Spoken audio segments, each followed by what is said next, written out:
Camila Santos. Usted puede ver las maestrías que ha hecho, señores, Pucamaima, también España. Ahí podemos ver su background, ¿verdad? En pantalla. Nos fuimos ahí. Hermano, el amplio con la grúa para que se vea.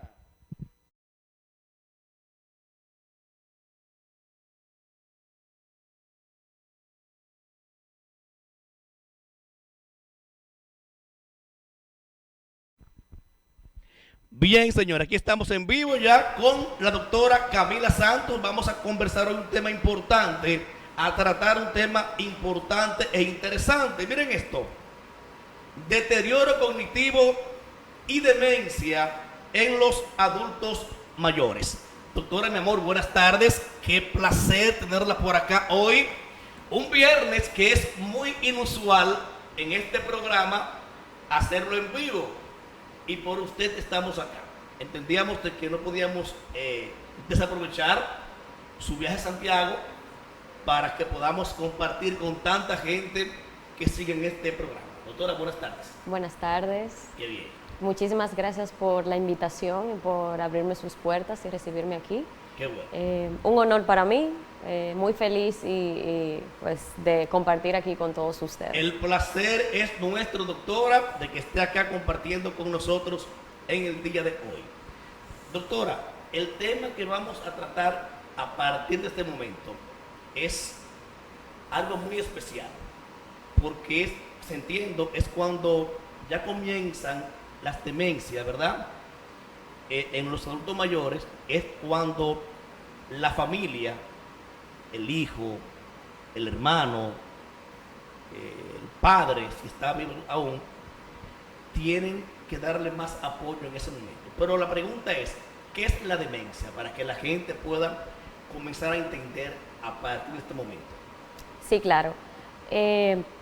Nosotros tenemos que entender que hay ciertos cambios Sí. a nivel cerebral que son propios del envejecimiento. Son cambios que con los años, con el paso del tiempo, es normal que nosotros veamos en un adulto, en un envejeciente, que no necesariamente van a ser sinónimos de demencia. Sí. Estos cambios a lo que yo me refiero son pérdida de la atención, ya no tenemos tanto nivel de concentración, se nos hace más difícil poder aprender cosas nuevas, la velocidad del pensamiento cambia un poco, es un poco más lento, la memoria episódica, o sea, como recordar hechos en específico, se hace un poquito más rebuscado el adulto poder llegar a esa información, pero son personas que cognitivamente, o sea, todas sus capacidades cerebrales están bien. Okay. Porque el cerebro es un órgano increíble que se adapta, es un órgano con una neuroplasticidad increíble que se adapta a su ambiente y que se va a adaptar a ese cambio y a esa pérdida de volumen que tenemos con los años.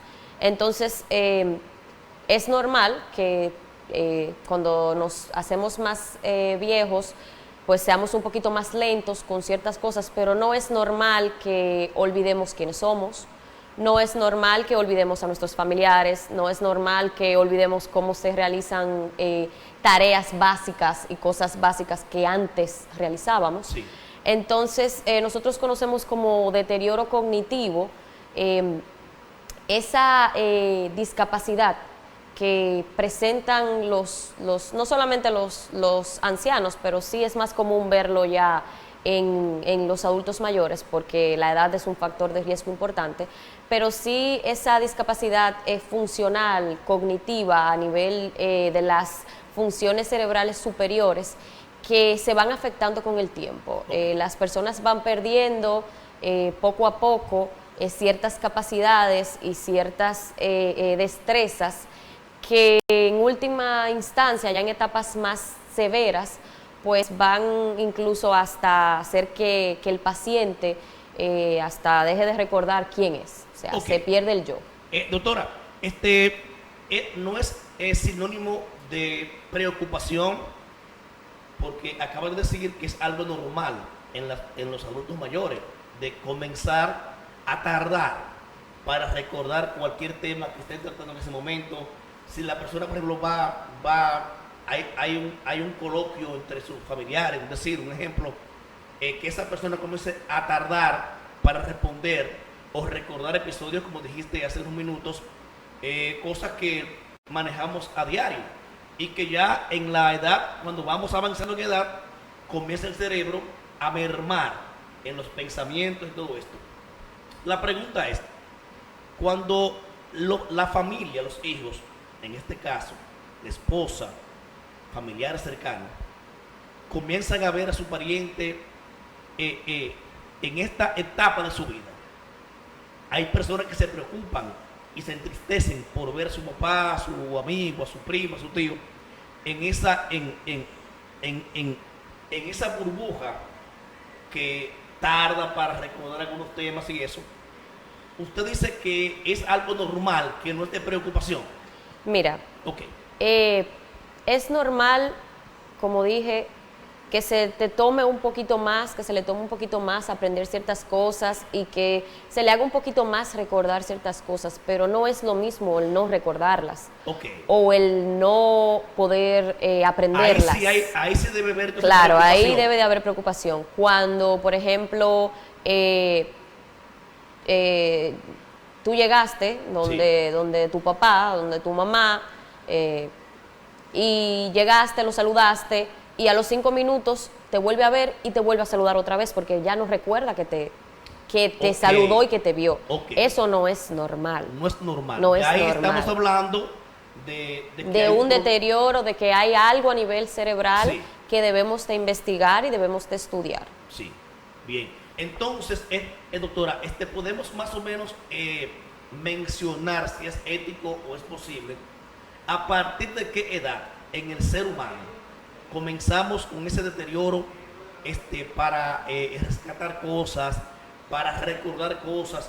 A partir de qué edad comenzamos a tener esos efectos que no son tan fuertes, pero sí son preocupantes a la vez, porque uno también como hijo, como padre, puede sentirse mal también porque estamos viendo a un ser querido como que ya va en una etapa complicada. Ok, bueno, mira, aunque se puede presentar esos, como dije, un poquito de pérdida de atención y de dificultad para aprender ciertas cosas, no quiere decir que todos los adultos mayores van a pasar por eso. No todos. No todos, no todos. Sí. Solo digo que que son cosas que pueden pasar y que se consideran normal. Pero ya hablamos de lo que no es normal. Sí. Entonces, realmente ya cada día lo vemos en personas mucho más jóvenes. Sí, realmente a partir de los 65 años el porciento aumenta mucho porque a partir de los 60, 65 años sobre todo, el cerebro comienza a perder mucho volumen, se hace más pequeño. Bien. Entonces eso es un factor, un factor predisponente, un factor de riesgo importante para el paciente desarrollar demencias primarias o neurodegenerativas secundaria a esa pérdida de volumen a nivel cerebral. Pero no quiere decir que no podemos verlo en pacientes más jóvenes, sobre todo en pacientes que tengan factores de riesgo como enfermedades crónicas, dígase diabetes, hipertensión, pacientes con antecedentes de Parkinson que hayan sido diagnosticados a edades tempranas, aunque sí es más común verlo luego de los 65 años, ya vemos cada día más pacientes a partir de los 60, 61, incluso hasta pacientes más jóvenes con cierto nivel de deterioro cognitivo y ya hasta grado de demencia, pacientes menores de 60 años, tipo 55, 56, 57 años. Bien. Entonces es demasiado importante estar atentos. Bien. Doctora, ¿qué nos aconseja a la gente que está viendo en este momento el programa, tanto aquí en el país como en Puerto Rico, en Estados Unidos, en Chile, en Ecuador, en Colombia?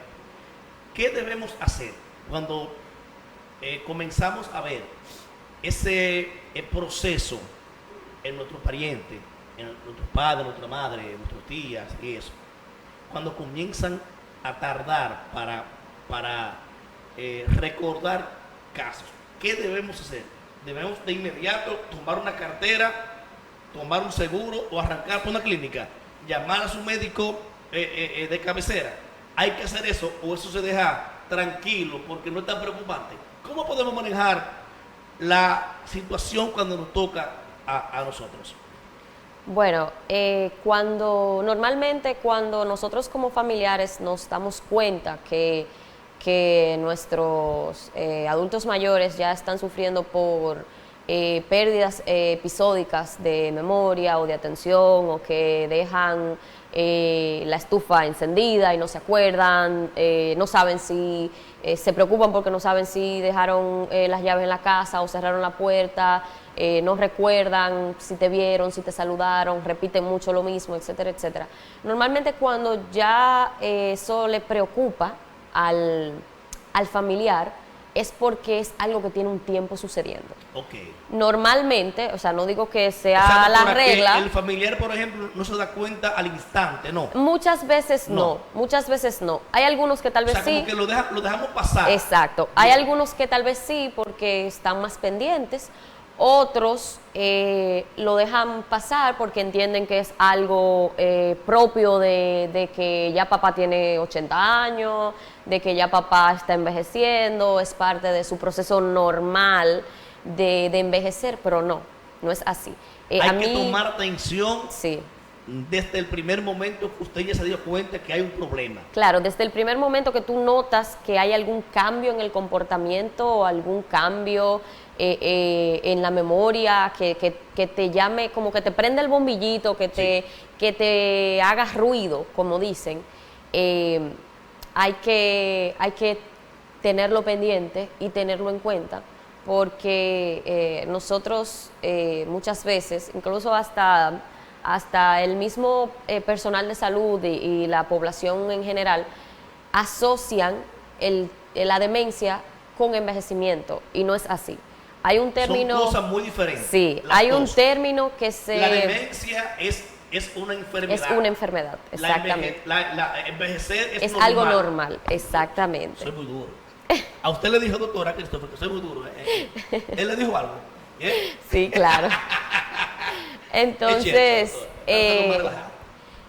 no es, hay muchas personas, sobre todo, como dije, también en el ámbito de nosotros mismos, del área de salud, sí, que tenemos mal acuñado el término de demencia senil. Eso no existe. Demencia senil. Senil. Vamos a explicar esa parte, doctora. ¿Qué es demencia senil? Para que la gente pueda entender un poquito más. Sí, claro. Demencia senil es un término que se ha utilizado, o se utilizaba para englobar la demencia por la vejez o por hacerse viejo. Sí. Como que el hacerse viejo, el envejecer, el tener años de vida, era normal que yo sufriera ese tipo de episodios, de que no me acordara por rato donde yo estaba. No, eso es porque está viejito. Sí. Eso es demencia senil. Minimizando el problema. El problema, exactamente. Sí. Entonces, me gustaría utilizar este espacio para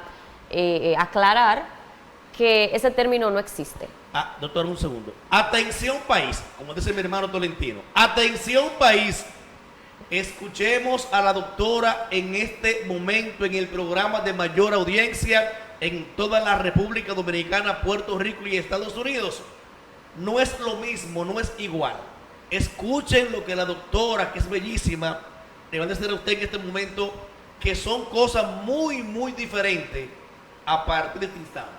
Adelante, doctora. La demencia, como ya expliqué, es una enfermedad neurodegenerativa o secundaria a múltiples causas, otras enfermedades sistémicas, infecciones, traumatismos craneoencefálicos también. Las personas que tienen accidentes, que se golpean la cabeza, tienen un riesgo mayor de poder padecerla. Es una enfermedad neurológica. Sí.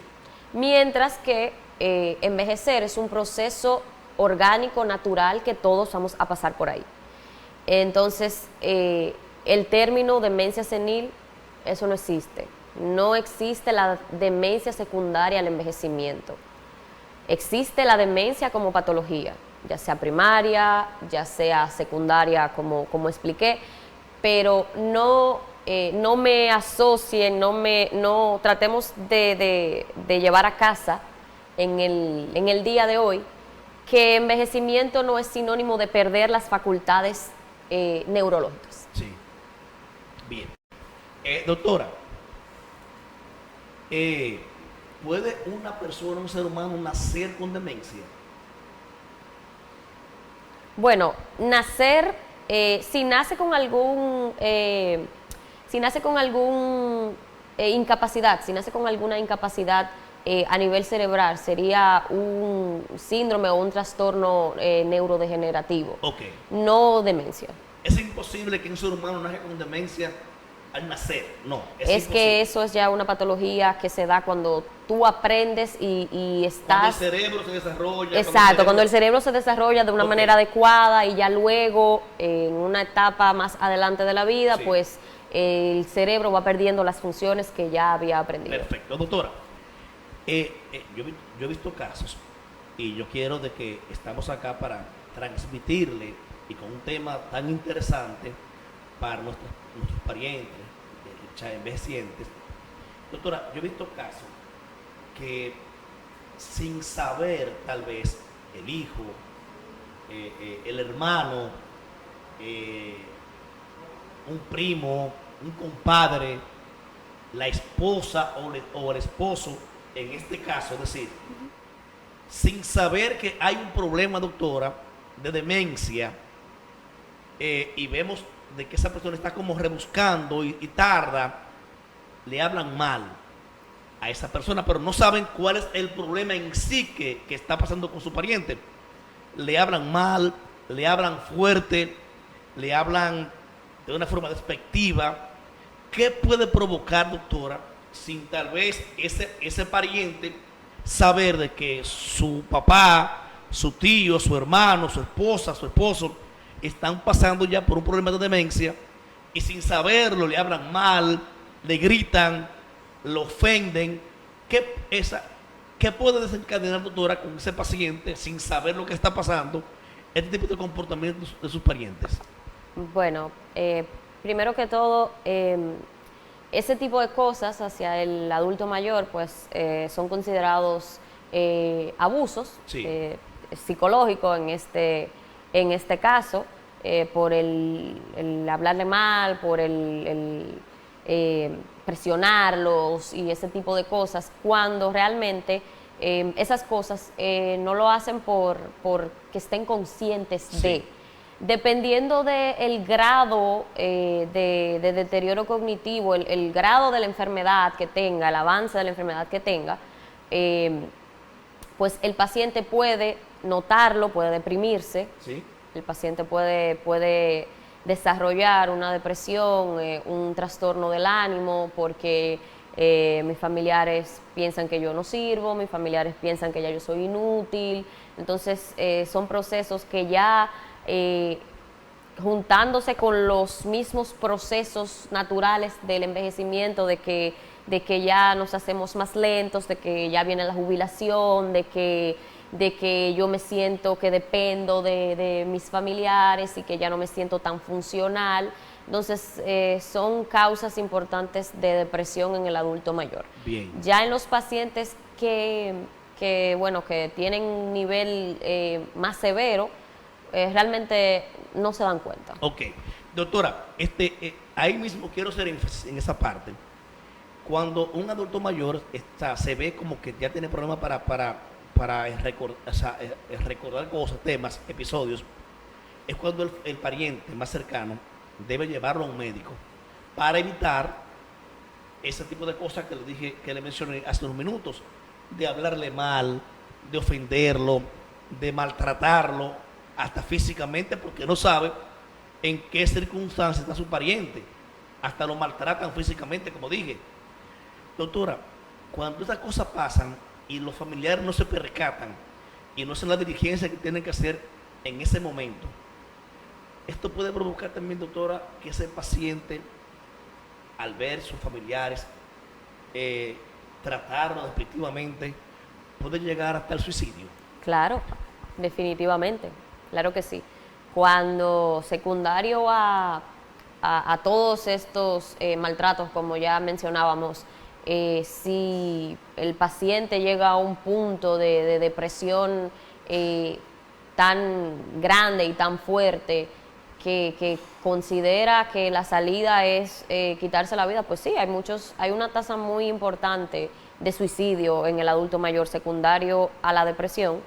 Y claro que sí, que el maltrato por parte de los cuidadores y los familiares, pues es una de las causas y de los factores más importantes. Entonces, por eso, para responder, que me parece que no respondí hace un rato tu pregunta, de que qué hacemos cuando notamos eso, Sí, debemos de llevarlo al paciente, debemos de llevarlo al geriatra o al neurólogo o al médico internista, al médico de cabecera. Si es un paciente mayor de 65 años, llevémoslo al geriatra, donde se le realizarán diferentes test para medir esa capacidad cerebral, se le realizarán estudios de imágenes, se le realizarán analíticas, se hará una historia clínica, un examen físico completo para nosotros poder saber cuál es la causa de esos episodios y de ese deterioro que está presentando el paciente, porque aunque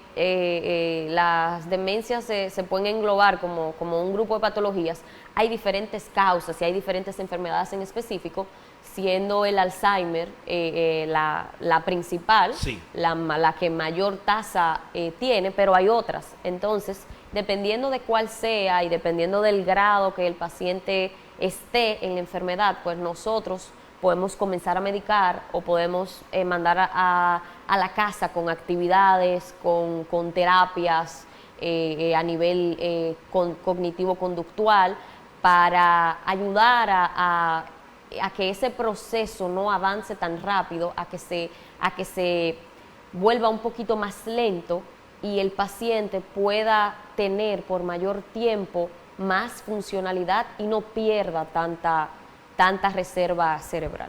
Doctora, podemos decir que el Alzheimer y la demencia son como familia, primos, hermanos, un familiar cercano, ¿verdad? El Alzheimer es un tipo de demencia, sí, es lo mismo. Pero es un tipo de demencia más fuerte, más potente. Es un tipo de demencia, no, es que no hay una demencia normal y una demencia no. La demencia... Es demencia y ya. Exacto, es una enfermedad neurológica que vamos a tener diferentes causas y dependiendo de la causa, pues va a ser la enfermedad. Bien. La más común, la que más vemos, no digo necesariamente la más fuerte, sino la que se ve más a nivel mundial, es el Alzheimer. Bien. Doctora, cuando llega un paciente que está comenzando a experimentar problemas, como dijimos ahorita, para recordar, para tratar temas, ¿qué es lo primero que el médico hace? Después que ya le hace las analíticas, ¿verdad? Los exámenes y todo eso, ¿se lleva a un tratamiento leve o es de inmediato un tratamiento genérico que hay para ese tipo de cosas, de demencia? Bueno, como dije, va a depender del grado. Por ejemplo, si nosotros nos encontramos frente a un paciente que le realizamos los test, le hacemos los estudios de imágenes, descartamos que no sea algo por una enfermedad metabólica, porque hay que tener claro, por eso digo que hay factores de riesgo importantes, como por ejemplo la hipertensión, la diabetes, anemias, déficit de vitaminas y demás. Hay que investigar todo eso porque muchas veces el paciente realmente no tiene una demencia de origen cerebral como tal, sino que es algo sistémico, otra enfermedad que se está manifestando a nivel del sistema nervioso central, que nosotros corrigiendo la otra causa, si la corregimos a tiempo, claro está, podemos revertir ese cuadro y el paciente puede volver a su estado anterior, de su estado neurológico anterior. Entonces, o sea, doctora, que un paciente puede volver de nuevo a estado normal con un tratamiento, con medicamentos. ¿Es posible esto? Como te dije, va a depender la causa. Si es algo que se sale directamente si es una demencia secundaria a una patología, a otra patología orgánica, pues sí, dependiendo de cuando nosotros detectemos esta enfermedad, sí. Un ejemplo de esto es, por ejemplo, la demencia por déficit de vitamina B12, que muchos de nuestros adultos mayores y dominicanos en general, pacientes con grandes consumos de alcohol, pacientes que no se alimentan de manera adecuada con proteína animal, entonces no tienen una buena reserva de vitamina B12, estos pacientes pueden hacer una demencia secundaria a vitamina B12 que te da toda la sintomatología de un Alzheimer, pero yo reponiendo esa vitamina B12 a tiempo, claro está, porque llega un punto en que si tú no actúas ya va a ser algo irreversible. ¿Se puede prevenir, doctora, la Sí, demencia? sí. ¿Se puede prevenir la demencia? Como usted acaba de decir, con En una ese caso, alimentación. en ese caso específico Sí. de Sí. esa patología, Ok. en ese caso específico. Pero ya cuando se tratan de enfermedades neurodegenerativas como Ok. un Alzheimer per se, o una demencia por cuerpos de Lewis, o una demencia frontotemporal, que ya son demencias primarias propias del cerebro, porque Ok. ya ahí está pasando cosas a nivel cerebral Bien. que está haciendo que el paciente esté teniendo la enfermedad, no es reversible. Ok. Doctora, una pregunta. ¿A qué sexo golpea más fuerte la demencia? ¿Al hombre o la mujer? A la mujer. A la mujer. Sí, se ha visto ¿Por una qué, relación, no se ha visto, o sea, no se ha estudiado una característica en específico, pero realmente las mujeres somos regidas y controladas por una serie de hormonas y muchas cosas, a diferencia del hombre, que digamos que sus hormonas son un ciclo más estable, por así decirlo. O sea, nosotros tenemos nuestro ciclo menstrual y demás, luego pasamos por la menopausia y todas esas cosas, que aunque no hay algo estudiado per se, pero sí la mujer se ve expuesta O a más más vulnerable, cosas, sí, sí, sí. más vulnerable a Sí. más cosas genéticamente que pudiese ser algo, digamos, como que predispone a la mujer a poder padecerla más que el hombre. Ok. Doctora, estamos terminando. Yo quiero hacerle dos preguntas. Eh, en los tiempos anteriores, 20, 30, 40, 50 años, las mujeres, era como una costumbre que las mujeres tenían 10, 15, hasta 20 hijos. Mi abuela tuvo 22 hijos, mi abuela. Eso contribuye también, doctora, a que una mujer con tantos partos, con tantos hijos, ya cuando llegue a la vejez pueda tener demencia. Es más propensa por eso o no. O eso no tiene nada que ver.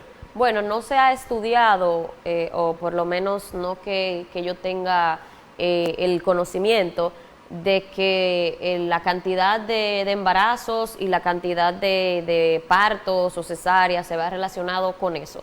Sí habría que investigar, porque sí las enfermedades que suceden durante el embarazo, no el embarazo como tal, sino que ella, por ejemplo, cuando estuvo embarazada sufrió de una preeclampsia, Sí. o que sufrió de una diabetes gestacional. Eso sí son cosas que sí pudiesen ser factores de riesgo, Sí. y que sí hay que tener en cuenta, más que simplemente, por ejemplo, haya tenido 22 hijos y nunca tuvo ninguna complicación con ninguno de sus embarazos, ni nunca sufrió ninguna enfermedad. Pues no es lo mismo que la que sí tuvo complicaciones y la que sí desarrolló enfermedades en el embarazo. Ahí sí eso sí estaría relacionado. Bien, la alimentación, doctora, usted dijo que es importante en el ser humano. Estamos viviendo unos tiempos de comida rápida, chatarra, muchos hot dogs, muchos hamburgues, muchos McDonald's, muchos Kentucky, muchos. También esto tiene que ver con que en algún momento determinado a nuestra vejez podamos también pasar por ese problema de demencia de enfermedad cognitiva, eso también puede ser por la alimentación. Bueno, definitivamente sí. En el caso de estas enfermedades, de este conjunto de enfermedades, hay factores de riesgo, hay factores predisponentes y hay factores que pudiesen considerarse como factores protectores o factores que nos van a ayudar a pues tener un menor por ciento de poder padecer de alguna de estas enfermedades neurodegenerativas.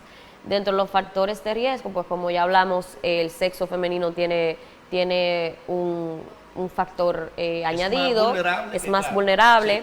Sí. La edad es importante, ya que mientras más años tenemos, más propensos somos. Hay factores genéticos. Si, por ejemplo, hay ciertos cromosomas y ciertos genes que nosotros podemos tener que nos hacen más, nos predisponen más a poder padecer algún tipo de demencia. Y también si tenemos algún familiar cercano de primer grado, dígase un padre, un hermano, un hijo, en caso de que ya seamos más mayorcitos y tengamos algún hijo que tenga un Alzheimer o algún otro tipo de demencia, pues nuestro porciento de poder padecerla pues se eleva considerable con otras personas que no tengan esos factores. Pero también eso pudiésemos llamar factores no modificables, que son cosas que nosotros no podemos hacer nada. Okay. No podemos hacer nada con la edad, no podemos hacer nada con el sexo, no podemos hacer nada con la genética. Pero hay otros factores, que ahí cae la nutrición, que se llaman factores modificables, que sí tenemos control y que sí tenemos cierto grado de nosotros poder tomar la batuta y poder llevarlos y nosotros poder encaminarnos por un buen camino para tratar de tener la menor cantidad de probabilidad de desarrollar una demencia. Doctora, ya breve, quiero que me responda esta pregunta breve. ¿Qué diferencia puede existir, puede haber en dos personas? Una toma mucho alcohol, fuma mucho, mucho trasnoche. El otro, cero. No toma alcohol, no fuma, duerme sus horas reglamentarias. ¿Qué diferencia puede haber en esas dos personas? Bueno, hay muchísimas diferencias. Lo primero es que la primera tiene todos los factores de riesgo que pudiésemos modificar. Alcohol, tabaquismo. Okay. O sea, el tabaquismo es desencadenante de absolutamente todas las enfermedades que nos podamos imaginar. Bien. El tabaquismo es un factor de riesgo. La obesidad, cuando no nos alimentamos bien, cuando estamos subidos de peso, cuando estamos en obesidad, tenemos más predisposición a padecer no solamente demencia, sino cualquier tipo de enfermedad. Cuando tenemos enfermedades crónicas no controladas como hipertensión, diabetes, no es lo mismo un paciente hipertenso diabético que lleva su medicación a la regla, sí, que está con su chequeo de rutina, que tiene su glucosa en sangre controlada, que tiene su presión bien, al que no. Okay. Esos factores que son modificables, el estilo de vida, las personas que hacen ejercicio, las personas que duermen bien, las personas que comen saludable, que en su dieta esas comidas procesadas y esas cosas que a todos tanto nos gustan, comida rápida y demás, que su consumo es limitado o cero, esas personas tienen un porciento pues muchísimo menor de desarrollar demencia. Excelente, doctora. Vamos ahora a dar un mensaje final a las personas que están viendo el programa en este momento, tanto en el país como afuera del país, para prevenir, o no tanto prevenir, para tener en cuenta cuando vemos, por ejemplo, personas que familiares cerca de nosotros, que estamos viendo unos cambios drásticos, ¿qué debemos hacer? Y si podemos también prevenir la demencia en un futuro. Claro, como ya mencioné, lo principal es nosotros cuando vemos algún cambio en nuestros adultos mayores o nuestros padres, demás, que consideremos que se nos prende un bombillito, que nos llama la atención, que nos hace ruido, llevarlo al médico, o sea, llevarlo a su médico de cabecera. En el caso de los adultos mayores, llevarlo al geriatra, donde será evaluado, donde se le harán las pruebas pertinentes, los test y exámenes, analíticas, exámenes y físicos y exámenes y laboratorios y demás, y de imágenes, para nosotros poder ver y determinar si el paciente está cursando con la enfermedad, ver en qué etapa de la enfermedad está. Dependiendo de la etapa de la enfermedad que está, pues nosotros vamos a tener y a optar por un tratamiento. Excelente. Y con el tratamiento, el paciente, eso digamos que se va a enlentecer. El paciente con demencia, me gustaría aclarar para que todos nos llevemos a casa, es una enfermedad que es progresiva, no tiene cura. Si el paciente, nosotros lo que hacemos como médicos es que enlentecemos el proceso. Si el paciente me llegó con ciertas quejas a nivel cognitivo, yo lo que hago es que enlentizo ese proceso para que no me llegue a algo severo, que el paciente no se valga por él mismo, que el paciente no sepa quién es, que el paciente no tenga ningún grado de independencia. Bien. Entonces, recordar que eso es lo que buscamos. Buscamos enlentecer el proceso, no es algo que lo vamos a curar, no es una enfermedad curable, pero sí es una enfermedad que nosotros con la terapia adecuada, con el seguimiento adecuado, con el manejo adecuado, vamos a ver mucha mejoría en nuestros pacientes y vamos a ver pacientes que pueden ser completamente funcionales. Excelente. En cuanto a nosotros, los jóvenes, para prevenir lo que estuvimos hablando con anterioridad, la actividad física, el ejercicio es excelente para prevenir cualquier enfermedad, también las enfermedades mentales, una vida, no llevar una vida sedentaria, evitar el consumo de tabaco, no abusar del alcohol, ser una persona, digamos que abierta y estar siempre dispuesto a aprender. Excelente. Se ha visto que los pacientes con más nivel educativo y con más, que los pacientes que tienen más estudios y que se preocupan por aprender cosas, los pacientes más interesados en el aprendizaje, son pacientes que desarrollan menos demencia, porque tienen una reserva cerebral más grande. Entonces es importante nutrirnos, la nutrición es demasiado importante, la actividad física, realizar gimnasia cerebral, aprender juegos, socializar, tener lazos familiares y de amistades, socializar y estudiar y aprender y siempre excelente. Estar dispuesto al conocimiento. Doctora, un placer, un privilegio tenerla acá hoy en este programa. Vamos a saber ahora dónde conseguimos la doctora, en las redes sociales y también un teléfono para contacto, que la gente pueda comunicarse con usted y hacer cualquier cita. Sí, claro. Por las redes sociales me pueden conseguir en Instagram. ¿Está en pantalla ahí? Sí, ya ahí está en pantalla. La voy a seguir en unos minutos. Gracias. Bien. Como doctora Camila S. Fedes, sí. FDZ. Sí. Y para citas y por ahí me pueden escribir. Y para citas y consultas domiciliarias a la casa, al teléfono 809-719-2562. Ahí estamos a las órdenes y un placer. Bien, mi amor, un placer de corazón. Espero que no sea la última ni la primera, ¿de acuerdo? Estaremos en contacto. Hemos conversado con la doctora Camila Santos en este bastión internacional. Continuamos.